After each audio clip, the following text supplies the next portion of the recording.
তো ইফালে আমি এতিয়া মানে আমাৰ বাৰীৰ পিছপিনৰ পৰা গৈ আছোঁ। এতিয়া আমি গৈ আছোঁ বগৰী খাবলৈ। এতিয়া চাওক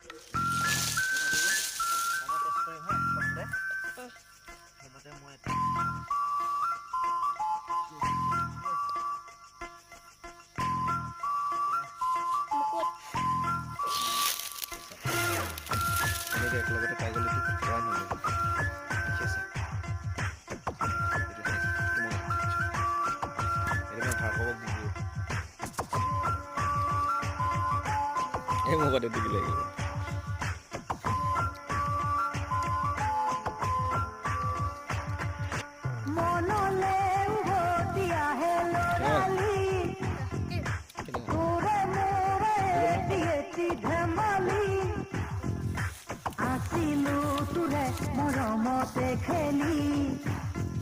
আমি মানে এনেকৈ দুটা